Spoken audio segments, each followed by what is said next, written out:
What happens when Hollywood's most outspoken host meets Boston's most uncompromising actor? You won't believe what unfolds when two powerhouse personalities clash in what became the most explosive late-night television confrontation in recent memory. This isn't just another celebrity interview gone wrong. This is the moment Stephen Colbert's reputation took a devastating hit that's still reverberating through the entertainment industry. Before we get into this incredible story, make sure you hit that subscribe button and drop a comment below because you're not going to believe what unfolds. This confrontation didn't just end with a dramatic walkout. It sparked a social media firestorm that had Hollywood insiders questioning everything they thought they knew about professional conduct in late-night television. The Ed Sullivan Theater fell into an unusual hush as Mark Wahlberg strode onto the stage, his signature confident swagger intact despite the late hour. The Boston native had been making rounds promoting his latest film, but something felt different tonight. Perhaps it was the way Colbert's smile seemed more forced than usual, or maybe it was the tension crackling through the studio audience who seemed to sense they were about to witness something extraordinary. "Mark Wahlberg, everybody," Colbert announced, his voice carrying that familiar late-night enthusiasm, though those who knew him well might have detected an edge beneath the surface. As Wahlberg settled into the guest chair, adjusting his leather jacket with practiced ease, the two men sized each other up like prize fighters before the opening bell. "Great to have you back, Mark," Colbert began, shuffling his note cards with deliberate precision. "I have to say, you've been pretty vocal lately about Hollywood's direction, haven't you?" Wahlberg's expression shifted almost imperceptibly, his jaw tightening just enough to signal he knew exactly where this was heading. "I speak my mind, Stephen. Always have, always will. That's what got me where I am today." The audience chuckled, but there was something hollow about the sound, as if they too could feel the undercurrent of tension building between the two men. Colbert leaned forward slightly, his trademark smirk playing at the corners of his mouth, but his eyes remained cold and calculating. Right. Speaking your mind." "That's admirable," Colbert continued, his tone taking on a slightly mocking quality that made several audience members shift uncomfortably in their seats. "But don't you think there's a difference between speaking your mind and, well, speaking out of turn?" The question hung in the air like a challenge thrown down at high noon. Wahlberg's eyes narrowed, and for a moment, the studio fell completely silent except for the hum of cameras capturing every micro-expression, every subtle shift, in body language that would soon be dissected frame by frame across social media platforms. "Out of turn?" Wahlberg repeated slowly, his Boston accent becoming more pronounced as his defenses began to rise. "I'm not sure I follow you there, buddy." Colbert's laugh was sharp and artificial, the kind of sound that made everyone in the room acutely aware that they were witnessing something that had moved far beyond typical late-night banter. "Oh, I think you do, Mark. I think you know exactly what I'm talking about." The host reached for his coffee mug, taking a deliberate sip while maintaining eye contact with his increasingly agitated guest. The silence stretched between them like a rubber band about to snap, and everyone in the studio could feel it. This was no longer an interview. This was something else entirely, something that would soon spiral completely out of control and change everything.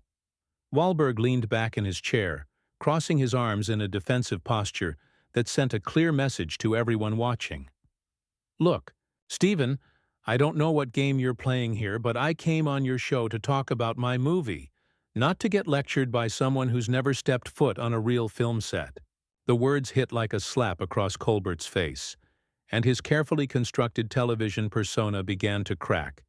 His smile faltered for just a fraction of a second before returning with renewed venom.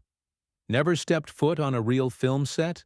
That's rich coming from someone whose biggest acting challenge is remembering to stop saying, 'How you like them apples?' in every single role." A collective gasp rippled through the studio audience. This wasn't playful celebrity roasting. This was personal, and everyone could feel the temperature in the room drop several degrees. Camera operators instinctively tightened their shots, sensing they were capturing television history in the making. Wahlberg's face flushed red, his hands gripping the armrests of his chair with white-knuckled intensity. "Excuse me? You want to talk about acting?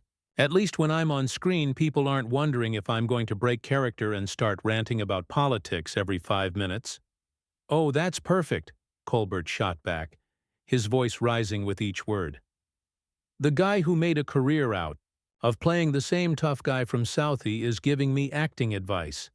Tell me, Mark, do you practice that accent in the mirror, or does it just naturally get thicker when you're trying to intimidate people?"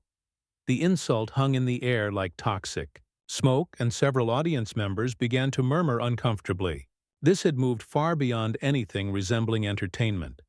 This was two powerful men tearing each other apart on live television, and no one seemed able to stop it. Wahlberg stood up abruptly, his chair rolling back with enough force to nearly topple over. "You know what, pal? I've had enough of this. I came here as a professional, and you're treating me like I'm some kind of joke." "Sit down, Mark," Colbert commanded, his voice taking on an authoritative tone that made it clear he believed he controlled this situation. "We're not done here."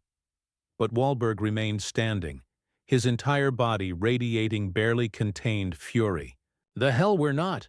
You think because you've got your little late-night throne you can disrespect people who've actually worked for everything they've got? I've been grinding since before you even knew what a camera was." The confrontation had reached a boiling point, with both men now fully committed to a path that would lead to complete professional destruction. What happened next would become the most talked-about moment in late-night television history. Colbert rose from behind his desk, abandoning any pretense of maintaining his host persona. His face was flushed with anger as he pointed an accusatory finger at Wahlberg. "You want to talk about grinding? You want to talk about work?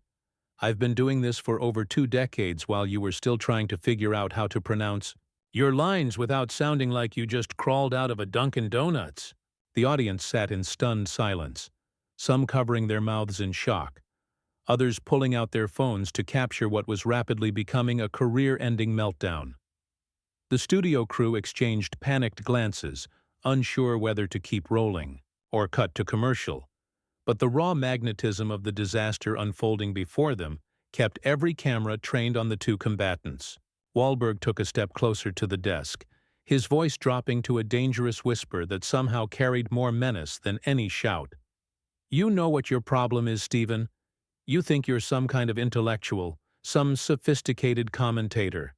But really you're just a bitter guy hiding behind jokes because you can't handle real conversation with real people." "Real people?" Colbert laughed, but there was nothing humorous about the sound. "You mean like the real people you allegedly assaulted when you were younger? Or are we talking about the real people you've been lecturing about values while living in your Hollywood mansion?" The reference to Wahlberg's troubled past hit like a nuclear bomb. Several audience members audibly gasped, and the actor's entire demeanor shifted from angry to absolutely livid. His hands clenched into fists at his sides, and for a terrifying moment, everyone in the studio wondered if they were about to witness physical violence on live television. "Don't you dare," Wahlberg snarled, his voice barely controlled. "Don't you dare bring up my past when you don't know the first thing about redemption, about changing your life, about actually growing as a human being instead of just making jokes about everyone else's mistakes."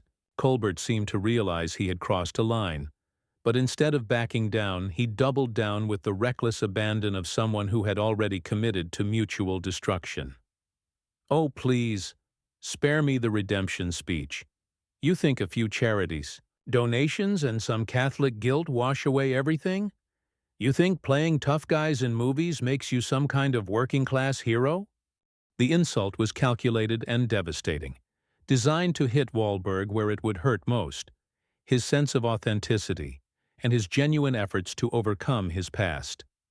The actor's face went through a series of expressions, from rage to hurt, to something approaching disbelief, that another human being could be so deliberately cruel.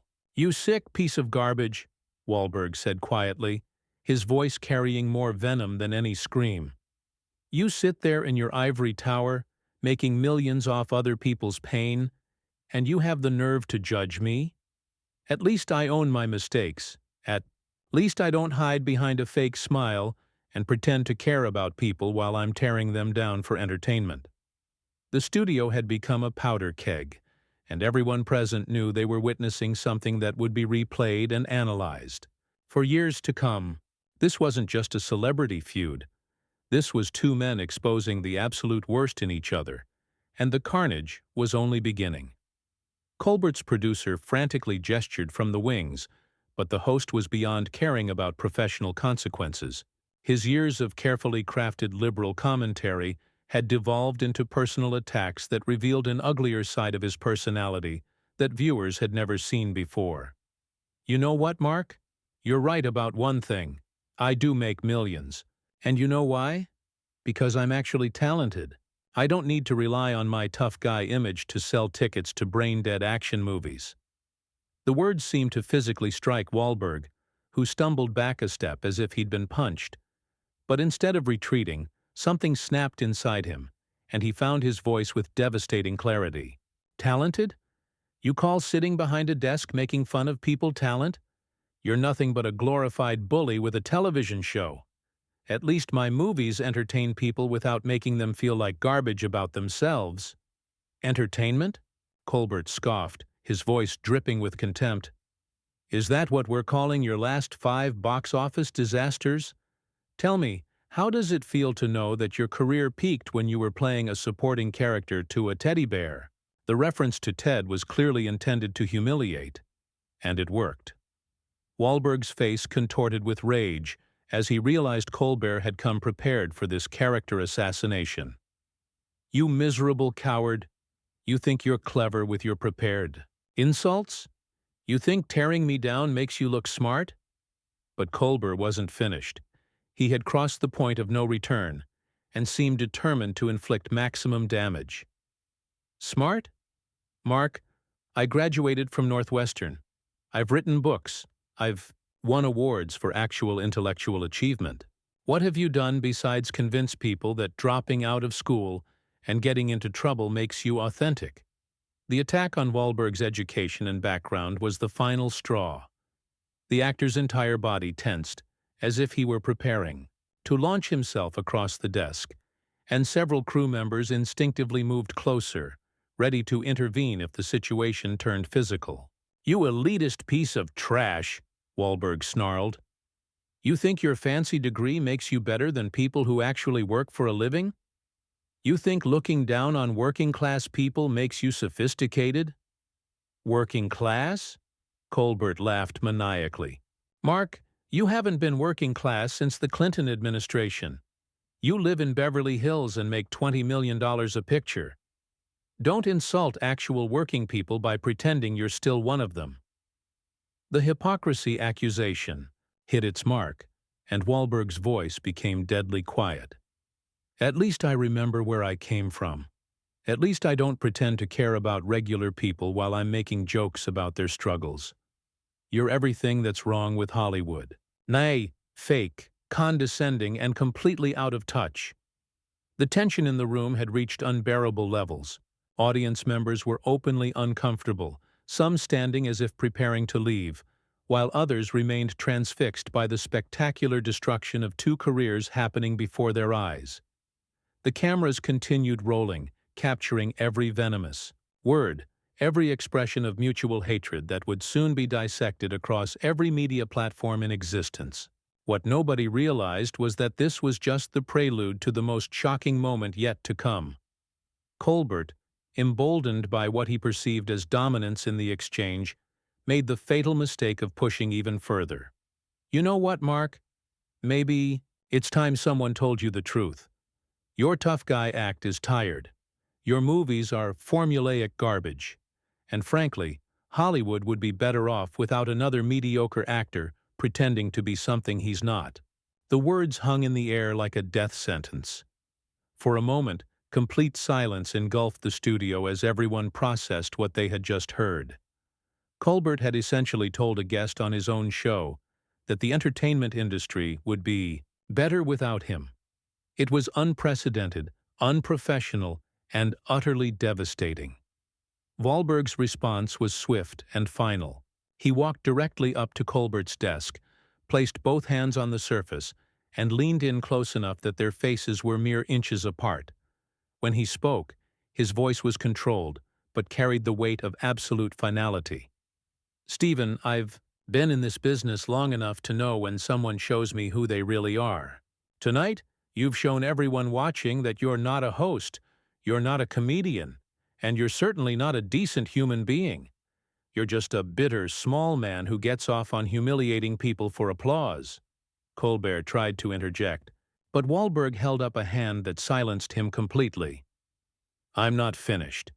You want to know what's really pathetic? I came here tonight with respect for you.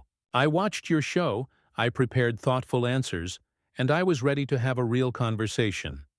Instead, you decided to ambush me like some kind of tabloid hit piece."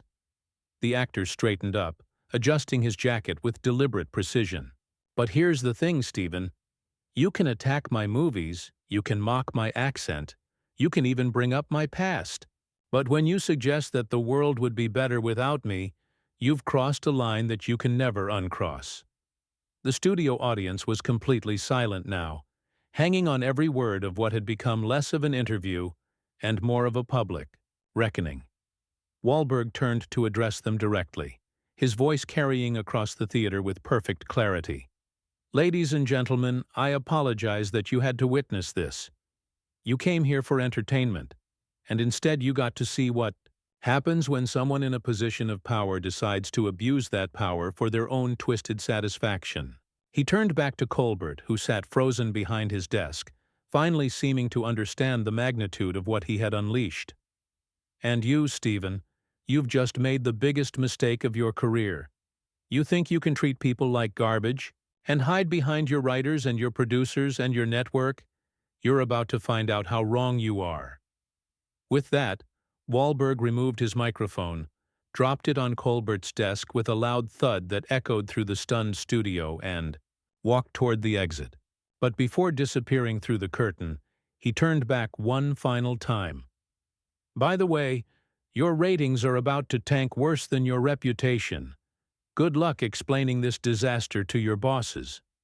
The curtain fell behind him, leaving Colbert, alone at his desk, staring at the microphone that had just delivered his professional death sentence.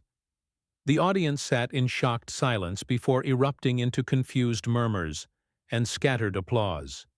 The cameras continued rolling, capturing Colbert's face as the reality of what had just happened began to sink in. Within hours, clips of the confrontation had exploded across social media platforms, with your Colbert meltdown trending worldwide. The incident became a defining moment that exposed the darker side of late-night television and raised serious questions about the abuse of power in entertainment. Wahlberg's dignified exit in the face of unprecedented disrespect only elevated his standing, while Colbert's reputation suffered damage that would take years to repair, if it ever could be.